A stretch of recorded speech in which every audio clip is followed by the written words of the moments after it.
নমস্কার। কথায় কথায় কথামৃত অনুষ্ঠানের 421তম পর্বে আপনাদের স্বাগত। আপনারা এই অনুষ্ঠান দেখছেন প্রাণারাম বাংলা ইউটিউব চ্যানেলে, যেখানে সপ্তাহের প্রত্যেক দিন সম্প্রচারিত হয় এই কথায় কথায় কথামৃত অনুষ্ঠানটি। শুরুর সময় থাকে রাত্রি 9টা, আর কোষ্ঠীপাথর প্রাণারাম ইউটিউব চ্যানেলে প্রত্যেক সপ্তাহের শনিবার সম্প্রচারিত হয় শ্রী শ্রী মায়ের কথা। শুরুর সময় থাকে সন্ধে 6টা।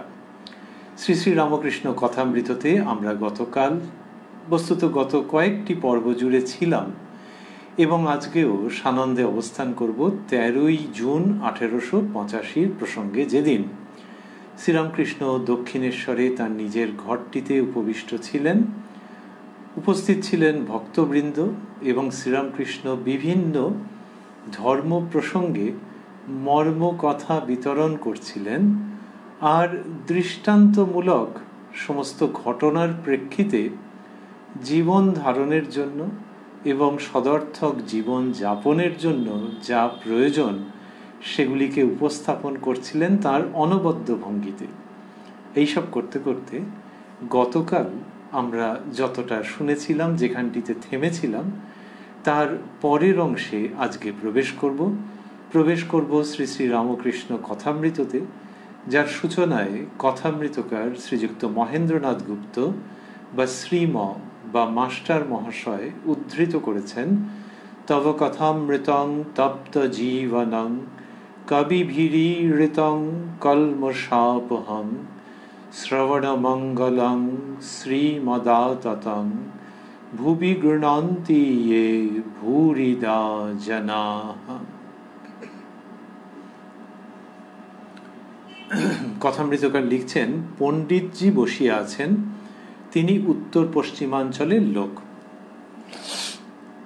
তাহলে এই উত্তর পশ্চিম ভারতের একজন পণ্ডিতজি, মানে শাস্ত্রজ্ঞ পণ্ডিত বোঝাই যাচ্ছে, পরবর্তী আলোচনাতেও রয়েছে।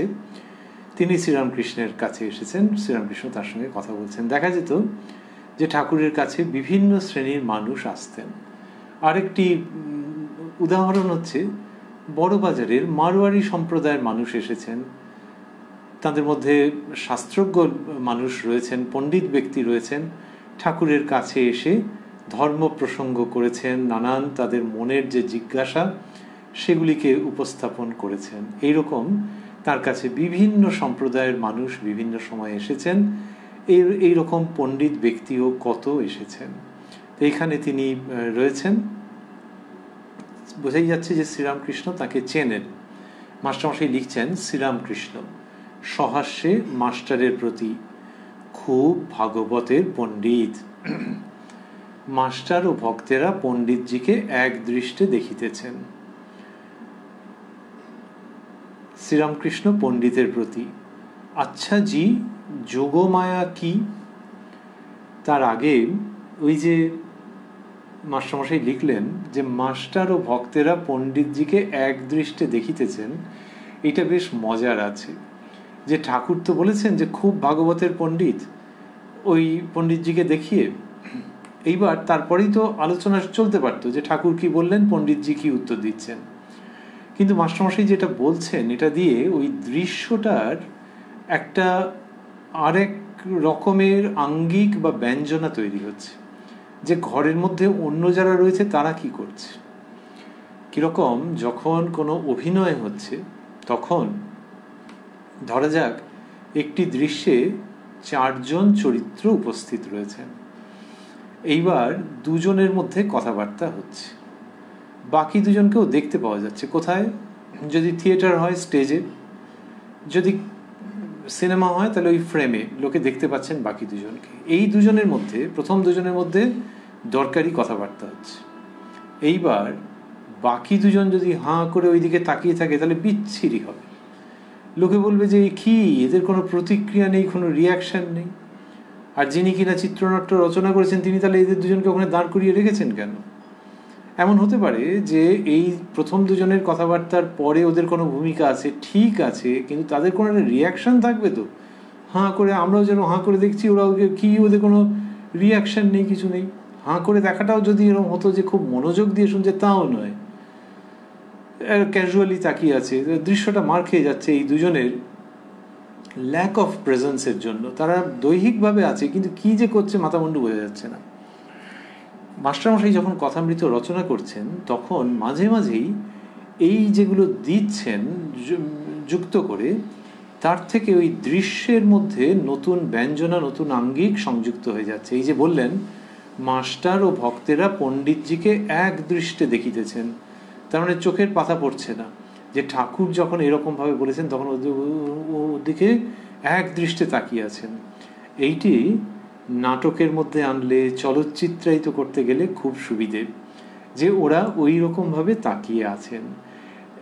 এইটা মাস্টারমশাই যখন লিখছেন তখন যেন সেই উপকরণটা থেকে যাচ্ছে, যে ওই বাকি চরিত্র তারা কি করছেন এইটে রয়ে যাচ্ছে। যদি এটা না থাকতো, তাহলেও যদি কেউ একটা সিন তৈরি করতেন তাহলে ওরা হয়তো এক দৃষ্টে দেখতেন, কিন্তু এটা যেন একটা রিমাইন্ডারের কাজ করছে, যে ওই চরিত্রগুলোকে চুপ করিয়ে বসিয়ে রেখো না, হাঁ করে যেন বসে থাকে না রিয়াকশনলেস হয়ে।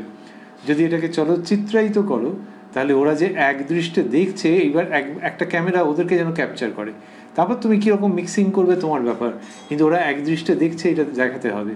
তার মানে হচ্ছে যে all attention on that Panditji, এইরকম। কিন্তু দেখা যাবে যে পণ্ডিতজিও শ্রীরামকৃষ্ণের কাছে একটু নিষ্প্রভ হয়ে যাবেন, সেটা পরে।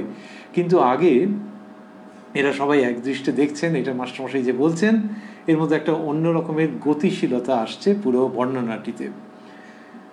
শ্রীরামকৃষ্ণ পণ্ডিতের প্রতি। আচ্ছা জি, যোগমায়া কি? পণ্ডিতজি মাস্টারমশাই লিখছেন, পণ্ডিতজি যোগমায়ার একরকম ব্যাখ্যা করিলেন, সেটার মাস্টারমশাই দেননি। তারপরে লিখছেন শ্রীরামকৃষ্ণ, রাধিকাকে কেন যোগমায়া বলে না? পণ্ডিতজি এই প্রশ্নের উত্তর একরকম দিলেন। তখন ঠাকুর নিজেই বলিতেছেন, রাধিকা বিশুদ্ধ সত্য প্রেমময়ী।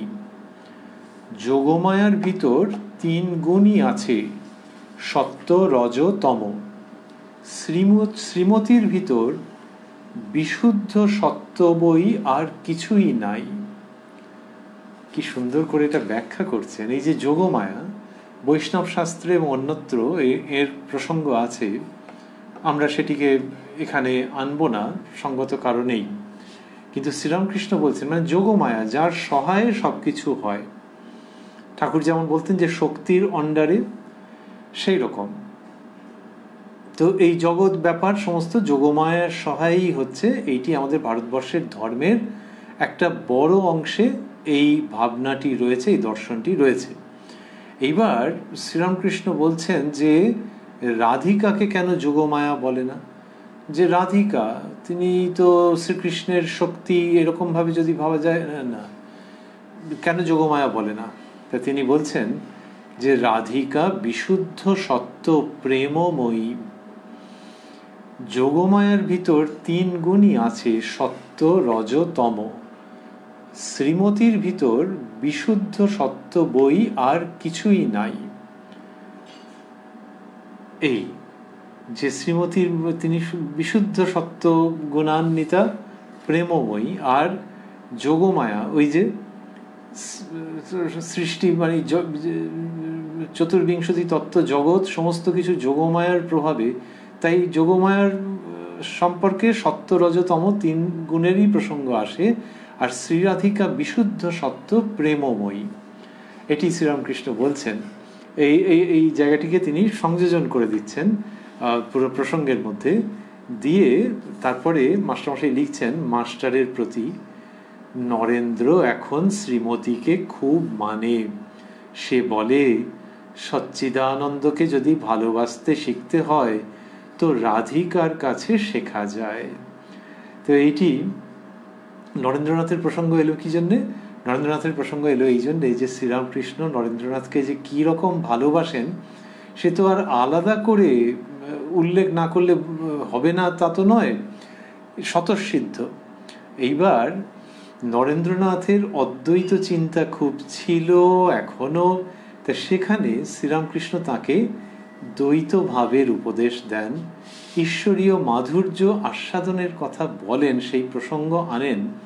এবং শ্রীরামকৃষ্ণ চান যে নরেন্দ্রনাথ এই ভক্তির প্রসঙ্গ গ্রহণ করুন। তা নরেন্দ্রনাথের মধ্যে ভক্তি নেই নাকি? নরেন্দ্রনাথের ইনক্লিনেশনটি, প্রবণতাটি যেন জ্ঞানের দিকে, অদ্বৈত জ্ঞানের দিকে, তার মধ্যে যাতে ভক্তি ভাব আসে, এই জীব জগৎকে দেখবার ভক্তি রসাশ্রিত দর্শন শক্তি যেন নরেন্দ্রনাথের মধ্যে পুরোপুরি আসে, এটি শ্রীরামকৃষ্ণের ইচ্ছা। তা সেই জন্য তিনি নরেন্দ্রনাথকে দ্বৈত ভাবের কথা কত রকম করে বলেছেন। তাই শ্রীরাধিকার প্রসঙ্গ যখন পণ্ডিতজিকে জিজ্ঞেস করেছেন, তারপরে তিনি মাস্টারমশাইকে বলছেন যে নরেন্দ্র এখন শ্রীমতীকে খুব মানে, তার মানে তার মতের পরিবর্তন হয়েছে, বুঝলে, তার মতের বিবর্তন হয়েছে। সে বলে সচ্চিদানন্দকে যদি ভালোবাসতে শিখতে হয় তো রাধিকার কাছে শেখা যায়। এইটি শ্রীরামকৃষ্ণের ভাব, যে সচ্চিদানন্দকে ভালোবাসা। ওই নির্গুণ নিরাকার চৈতন্য বলে প্রসঙ্গ শেষ করে দিলে হবে না গো, তাকেও ভালোবাসা যায়। এই ভালোবাসার কোনো আসক্তি নেই। জাগতিক ভালোবাসার মতো হতে হতে সেটি ওই আসক্তি শূন্যতার কারণে এক অসাধারণ মাত্রায় উন্নীত হয়ে যায়। জাগতিক ভালোবাসাকে ছুঁয়ে যেন ইন্দ্রিয়াতীত আকাশে গিয়ে লীন হয়ে যায়। ওই সচ্চিদানন্দকে ভালোবাসা হচ্ছে সেটি। এবং শ্রীরামকৃষ্ণ বলছেন যে সে বলে সচ্চিদানন্দকে যদি ভালোবাসতে শিখতে হয় তো রাধিকার কাছে শেখা যায়। এটা এরকম অর্থেও বটে যে শ্রীকৃষ্ণ অবতার তত্ত্বের দিক থেকে যে সচ্চিদানন্দই তো ওই শ্রীকৃষ্ণ রূপে অবতীর্ণ হয়েছেন, তিনি অবতার। তো শ্রীরাধিকার যে প্রেম, তার মধ্য দিয়েই শেখা যায় সচ্চিদানন্দকে কিভাবে ভালোবাসতে হয়। এটি শ্রীরামকৃষ্ণের যে ভাব নরেন্দ্রনাথ গ্রহণ করেছেন, তিনি তার মতো অপূর্বভাবে ব্যক্ত করেছেন, সেটি মাস্টারমশাইয়ের কাছে বলে শ্রীরামকৃষ্ণ আনন্দ করছেন, মাস্টারমশাইয়ের সঙ্গে শেয়ার করছেন। তারপরে শ্রীরামকৃষ্ণ বলে চলছেন, সচ্চিদানন্দ নিজে রসাস্বাদন করতে রাধিকার সৃষ্টি করেছেন। সচ্চিদানন্দ কৃষ্ণের অঙ্গ থেকে রাধা বেরিয়েছেন। সচ্চিদানন্দ কৃষ্ণই আধার, আর নিজেই শ্রীমতী রূপে আধেয় নিজের রস আস্বাদন করতে, অর্থাৎ সচ্চিদানন্দকে ভালোবেসে আনন্দ সম্ভোগ করতে। এই তত্ত্বের কথা শ্রীরামকৃষ্ণ বলছেন। এই তত্ত্ব আছে, কিন্তু ঠাকুর যখন বলছেন তখন যেন মনে হয় তার বর্ণে বর্ণে অমৃতের কনোটেশন, অমৃতের নবতর ব্যঞ্জনা। বলছেন যে সচ্চিদানন্দ নিজে রসাস্বাদন করতে রাধিকার সৃষ্টি করেছেন। যে রাধিকা, তাকে ভেবো না যে তিনি আরেকটা আলাদা ব্যক্তি, একটি মেয়ে। মেয়ে তো বটেই, একটি ব্যক্তি তো বটেই, কিন্তু আলাদা নয় গো। সচ্চিদানন্দই সৃষ্টি করেছেন। কেন? ওই রসাস্বাদন করবেন বলে। কিসের?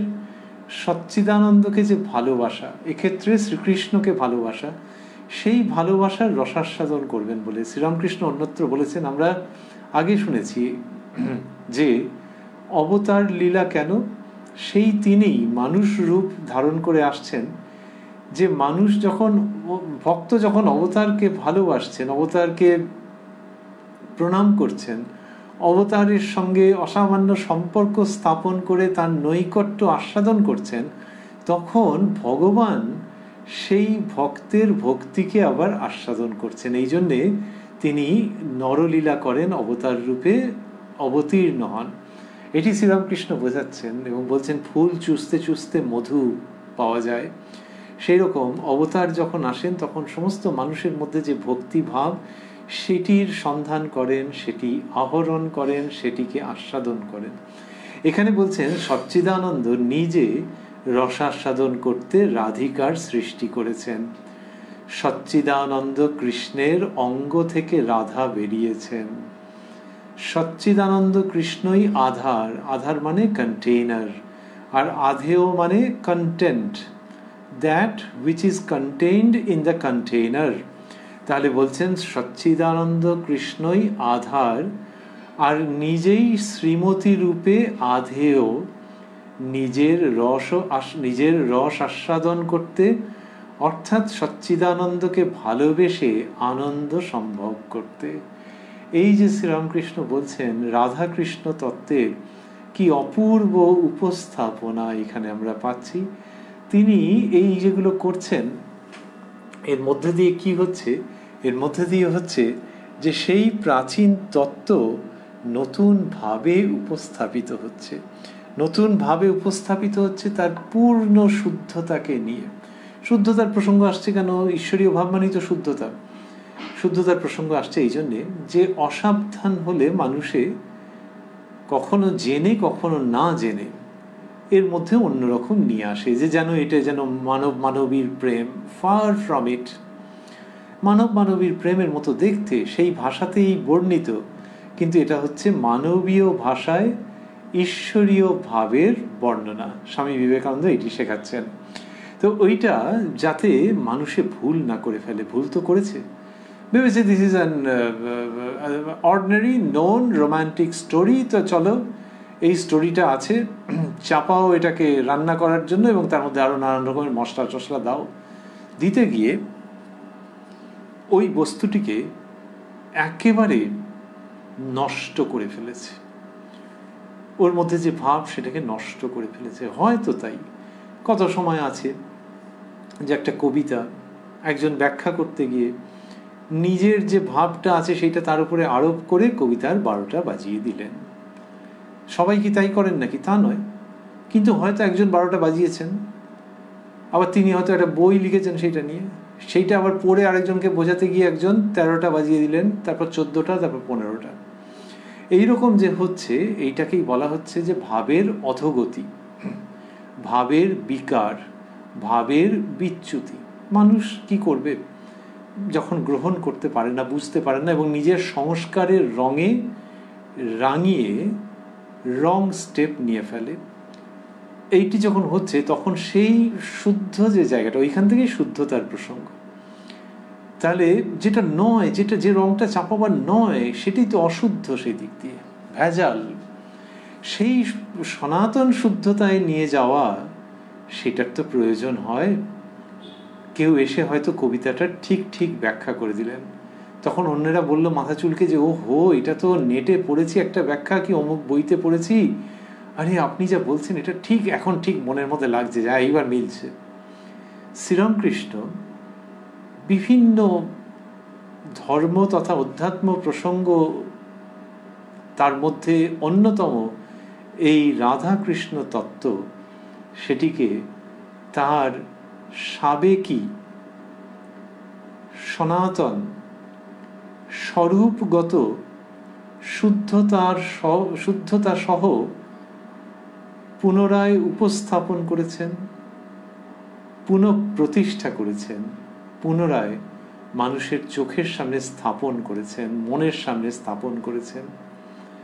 এই জন্যে স্বামী বিবেকানন্দ শিখিয়েছেন কি সুন্দর যে তিনি ধর্মের পুনঃসংস্থাপন করেছেন। ওই যে কবিতার পুনঃসংস্থাপন হয়, তো গানের পুনঃসংস্থাপন হয়। একটা গান, তারপর কপিরাইট উঠে গেল, তারপর যা তা রকম ভাবে গাইতে আরম্ভ করলো, যে স্বাধীন, হ্যাঁ স্বাধীন, কেউ কিছু বলবে না, কিন্তু গানটার 12টা, 13টা, 14টা, 14.5টা। সেখানে আবার যদি একজন ওই গানটার যে সত্যিকারের বিশুদ্ধ ভাব, ঠিকঠাক ভাব, সেইভাবে করেন এবং সেটি প্রচারিত হয়, তখন লোকে বলবে ও হো, দেখেছো কতটা ডিস্টর্টেড হয়ে গিয়েছিল। তাহলে সেই গানটি পুনঃসংস্থাপিত হলো। স্বামীজি শেখাচ্ছেন যে শ্রীরামকৃষ্ণ ধর্মকে পুনঃসংস্থাপিত করেছেন। স্থাপকায় চ ধর্মস্য সর্বধর্মস্বরূপিণে অবতার বরিষ্ঠায় রামকৃষ্ণায় তে নমঃ। স্থাপকায় চ ধর্মস্য, এই ধর্মকে স্থাপন করছেন। তার মানে হচ্ছে যে ওই রকম এলোমেলো হয়ে গিয়েছিল, যখন এই যে বলছেন যে সচ্চিদানন্দ কৃষ্ণ এবং তাঁরই অঙ্গ থেকে রাধা বেরিয়েছেন, তখন ধর্মকে পুনঃসংস্থাপিত করছেন। তাহলে অন্যেরা কি সব অধর্মের অনুসরণ করছিলেন? তা নয়। We are talking about certain average tendency.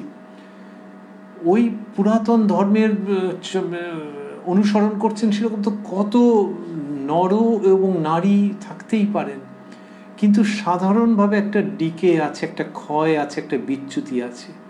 এই অ্যাভারেজ টেন্ডেন্সি যেটা, সেটাকে আবার রাজপথে নিয়ে আসা চারটিখানি কথা নয়, সেই ধর্ম সংস্থাপন করছেন শ্রীরামকৃষ্ণ এবং এইসব কথা বলছেন। আর বললেন যে আর সচ্চিদানন্দ কৃষ্ণই আধার, আর নিজেই শ্রীমতী রূপে আধেয় নিজের রস আস্বাদন করতে, অর্থাৎ সচ্চিদানন্দকে ভালোবেসে আনন্দ সম্ভোগ করতে। কি অপূর্বভাবে বললেন। বলে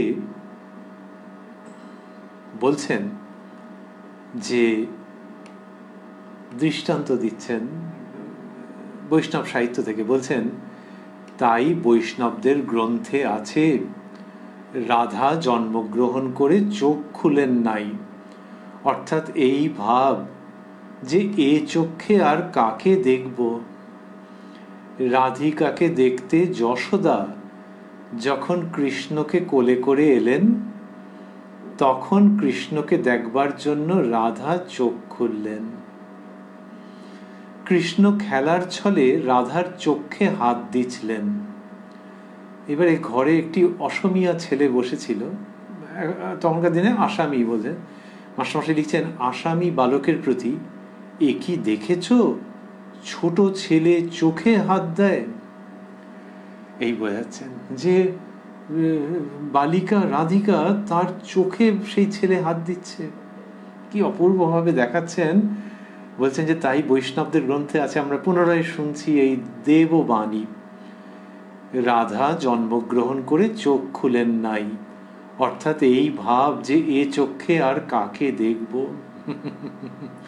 তাহলে সচ্চিদানন্দ কৃষ্ণের অঙ্গ সম্ভূত শ্রী রাধিকা তো এরকম আছে। তার মানে এটা পুরোটাই তো এরকম গল্প যে ওই ইন্দ্রিয়াতীত জগৎ আর এই ইন্দ্রিয় গ্রাহ্য জগৎ দুটোর বাউন্ডারিতে, দুটোর সীমানায় দাঁড়িয়ে আছে এই জগৎ। এই গল্প গল্প মানে বাস্তবের থেকেও বাস্তব, যে ইন্দ্রিয় গ্রাহ্য জগতে এই দেখো না, মায়ের কোলে রয়েছে আর ওই ছেলে এলো, তাকে দেখে চোখ খুললো, এটা আমাদের এই জগতের মনে হচ্ছে না?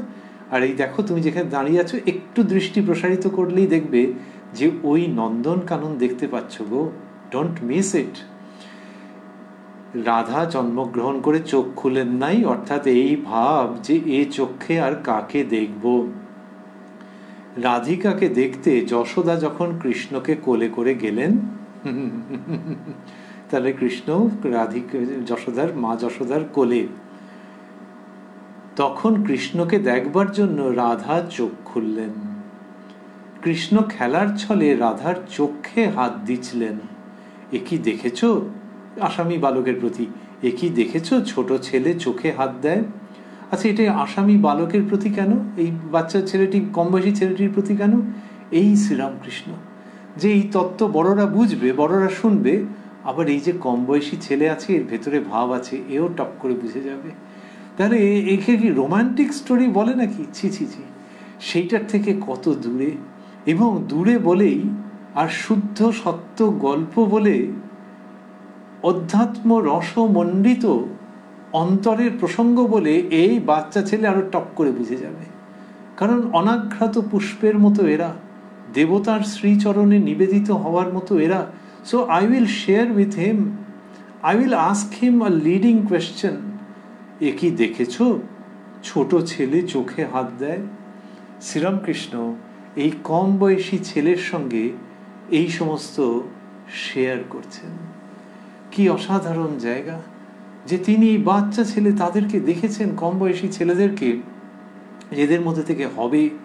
সেই দেখাটা কিরকম ছিল, সেই দেখার যে সূচনা, তারই পরিণতিতে আমরা পাচ্ছি নরেন্দ্রনাথ থেকে বিবেকানন্দ, রাখালচন্দ্র থেকে ব্রহ্মানন্দ, তারকনাথ থেকে শিবানন্দ, প্রমুখ প্রমুখ প্রমুখ। তা তিনি এই ছেলেদের মধ্যে ওই সাত্ত্বিকতার এবং তমরজ সত্য অতিক্রান্ত ত্রিগুণাতীত অবস্থার নেশা ধরিয়ে দিয়েছেন। তিনি ওই শব্দটি ব্যবহার করতেন যে সংসারী লোকেরা তো কামিনী কাঞ্চনের নেশায় আছে, আর এই দেখো এই ঈশ্বরীয় নেশা। বলতেন বিষয়ানন্দ, ভজনানন্দ, ব্রহ্মানন্দ। এই আসামি ছেলেটিকে সেই ব্রহ্মানন্দের দিকে আকর্ষণ করবার জন্য বলছেন, এ কি দেখেছো ছোট ছেলে চোখে হাত দেয়, এরকম বলছেন। আর এর মধ্যে কি সুন্দর রইল যে বললেন যে রাধা জন্মগ্রহণ করে চোখ খুলেন নাই, অর্থাৎ এই ভাব যে এ চোখে আর কাকে দেখব। তাহলে ওই যে সচ্চিদানন্দ কৃষ্ণ, তাকে দেখছেন শ্রী রাধিকা, নিজেই সম্ভোগ করছেন, এবং সেটা এইভাবে নিজের রসাস্বাদন করছেন তিনি শ্রী রাধিকার মধ্য দিয়ে। এবার সেটা শুধু ওই বৃন্দাবনের প্রেম কাহিনীর মধ্যেই সীমাবদ্ধ নাকি তা নয়, ওটি ওখানে যেটি পূর্ণরূপে তার অংশ রূপে এই জীবের জীবনেও আসবে বই কি, যে শ্রী ভগবানের জন্য বা ভগবতীর জন্যে তার ওই রকম জীবের ওই রকম অবস্থা হবে যে তাকেই চাই, তাকে ছাড়া আর কাউকে চাই না। সেটি শ্রীকৃষ্ণের প্রতি একটা বাচ্চা মেয়ের, একটি কিশোরীর, একটি যুবতীর, একটি প্রৌঢ়ার সেই ভাব হতে পারে। শ্রীকৃষ্ণের প্রতি একটা বাচ্চা ছেলের, একটা কিশোরের, একটা যুবকের, একজন প্রৌঢ়ের সেই ভাব হতে পারে যে তিনি সবকিছু, তাকে ছাড়া আর কি দেখব, তার কথা ছাড়া আর কি শুনব, তার স্থান ছাড়া আর কোথায় যাব। এই সাধারণীকৃত, this generalized intensity of devotion, সেইগুলি এই প্রসঙ্গের মধ্যে দিয়ে আসছে যে সেই বাচ্চা মেয়ে চোখ খোলেনি, বিলিভ মি, চোখ খোলেনি। আর যখন মা যশোদার কোলে করে শ্রীকৃষ্ণ এসে তখন চোখ খুলছে, আর শ্রীকৃষ্ণ তার চোখে হাত দিচ্ছেন। তো এই ভক্তের মধ্যে এই ভাবটা, শ্রীরামকৃষ্ণ নিজে বলতেন যে আমি 16 টাং করে গেলাম, তোরা 1 টাং করবি বলে। তাহলে এই ভক্তের মধ্যে এই ভাব যে তাকেই চাই, তাকেই চাই। কালো গায়ের রং, বিহারের ছেলে কলকাতায় বাঙালি বাবুর বাড়িতে এসে কাজে কর্মে লেগে গিয়েছিল।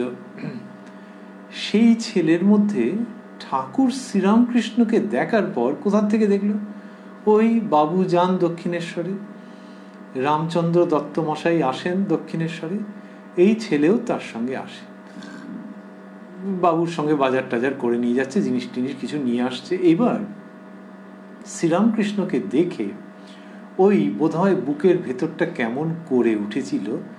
সেই ছেলে কিছুকাল পরে বাবুকে বললে যে ওই তার বিহারি বাঙালি মেশানো ভাষায় যে আমি এখানকে আর থাকবো না, ঠাকুরের কাছেই থাকার ইচ্ছা প্রকাশ করলো, যে এইখানকেই থাকবো। তাহলে বাবুর বাড়িতে থাকবেন, এ মহা মুশকিলের কথা।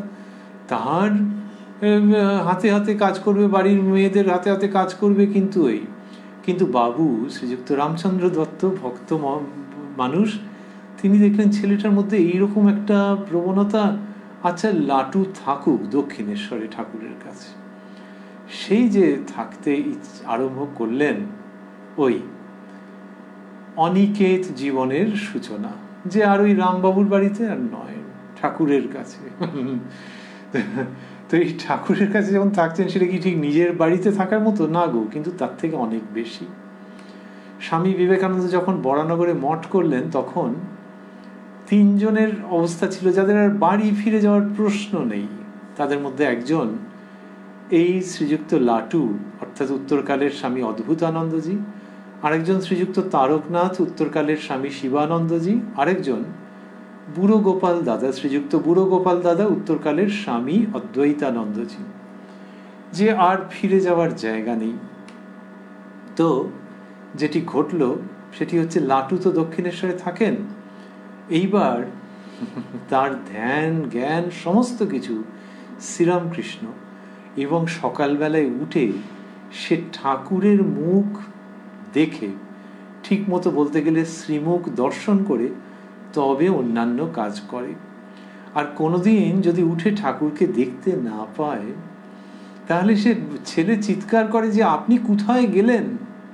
ওই ঠাকুরকে দেখে তারপর সে ঘুম থেকে উঠবে, শয্যা ত্যাগ করবে। এই যে শ্রীরামকৃষ্ণ বলছেন, তাহলে আমরা ভাবছি যে প্রপোর্শনের তফাৎ আছে, কত পার্সেন্ট ওইটির, কত পার্সেন্ট এইটা আমরা বিচার করতে পারবো না, কিন্তু ধরছি যে পার্সেন্টেজের তফাৎ আছে, কিন্তু এটা হচ্ছে, এটা হয় শ্রীরামকৃষ্ণ দেখালেন তার জীবদ্দশাতে যে এমনটা ঘটছে। তিনি বললেন যে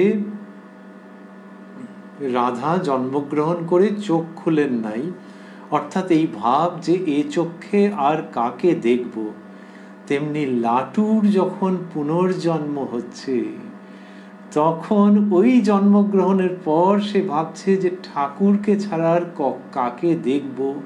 অ্যাটলিস্ট সকালবেলা যখন উঠছি ওই জাগরণ, দীর্ঘ নিদ্রার পরের জাগরণ, নতুন জন্মে জেগে ওঠা, তখন তার শ্রীমুখ দর্শন না করে কি করে সারাদিনের কাজকর্ম শুরু করব? আপনি কোথায় গেলেন বলছেন যখন ঠাকুরকে দেখতে পাচ্ছেন না। সেই জন্যে সর্বধর্ম স্থাপকস্ত্বং, তিনি নতুনভাবে স্থাপন করছেন, শুধু তার শ্রীমুখের বাণীর দ্বারা নয়, তার শ্রীমুখের বাণীও বিরাট। শ্রীকৃষ্ণের বংশীধ্বনি যেমন, তেমনি শ্রীরামকৃষ্ণের কথামৃত। আবার সেই সঙ্গে তার এই জীবনের মধ্যে এই অপূর্ব ঘটনা ঘটছে, যেখানে লাটু বলছেন যে ঠাকুরকে না দেখে, চোখে না দেখে তিনি চোখ খুলবেন না।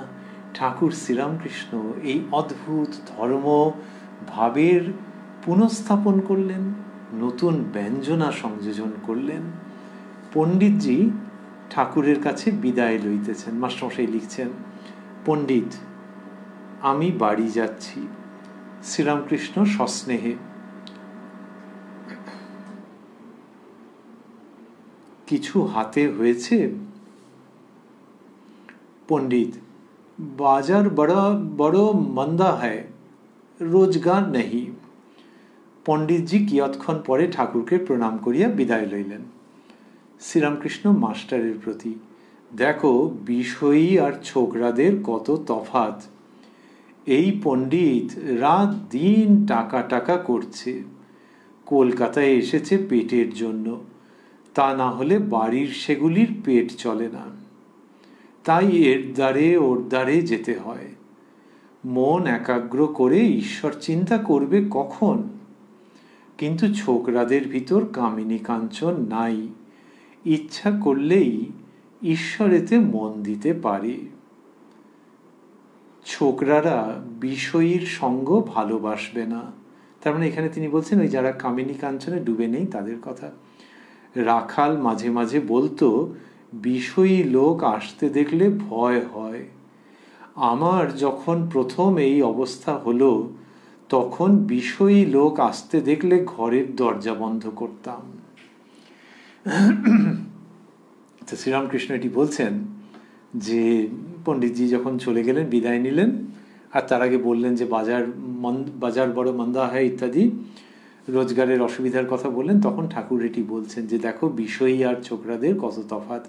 কিন্তু তিনি পণ্ডিতজিকে ভালোবাসেন, তিনি জানেন যে এই সংসারের জাঁতাকলে পড়েছে, কিন্তু এইখানে মাস্টারমশাইকে বলছেন।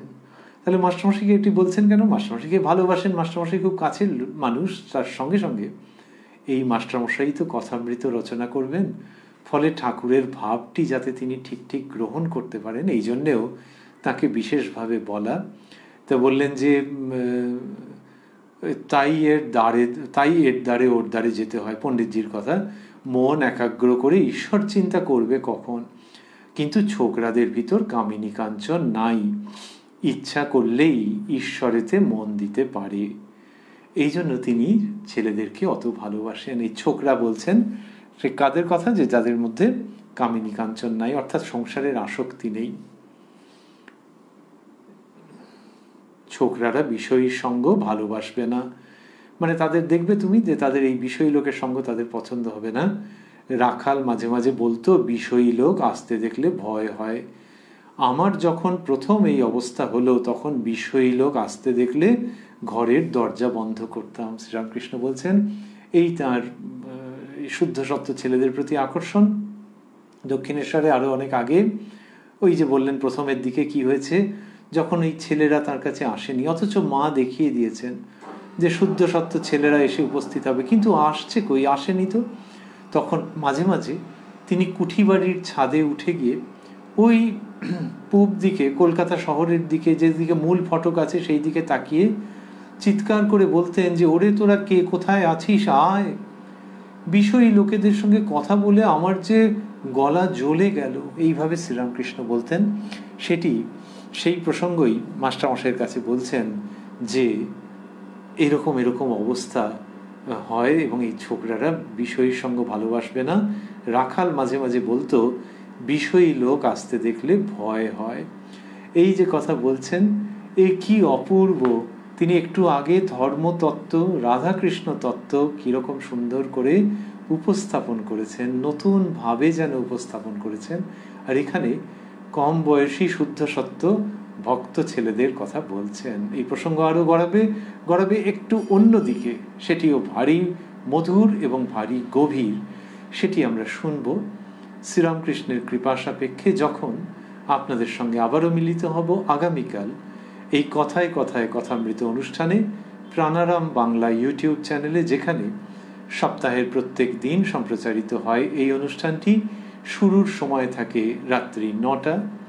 আর কোষ্ঠীপাথর প্রাণারাম ইউটিউব চ্যানেলে প্রত্যেক সপ্তাহের শনিবার সম্প্রচারিত হয় শ্রী শ্রী মায়ের কথা। শুরুর সময় থাকে সন্ধে 6টা।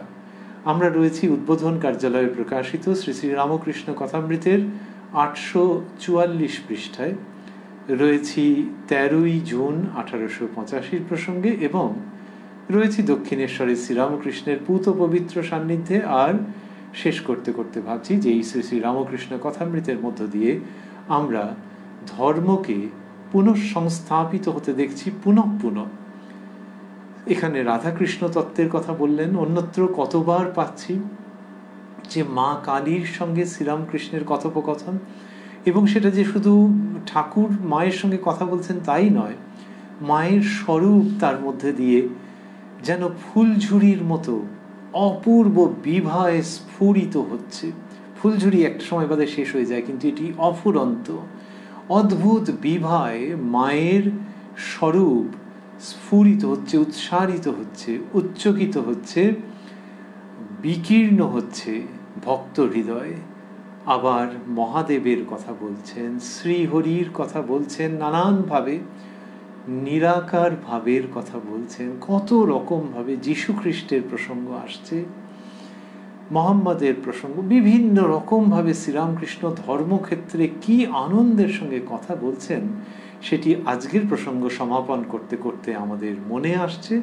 এবং সেই সূত্রেই আমরা স্বামী বিবেকানন্দ রচিত সেই স্তোত্রটিকে পুনরায় স্মরণ করে অনুষ্ঠানের সমাপন করতে চাইছি। ওং সর্বধর্ম স্থাপকস্ত্বং সর্বধর্মস্বরূপকঃ আচার্যানাং মহাচার্যো রামকৃষ্ণায় তে নমঃ। ওং নিরঞ্জনং নিত্যম অনন্তরূপং ভক্তানুকম্পাধৃতবিগ্রহং বৈ ঈশাবতারং পরমেশমিড্যং तं রামকৃষ্ণং শিরসা নমামঃ।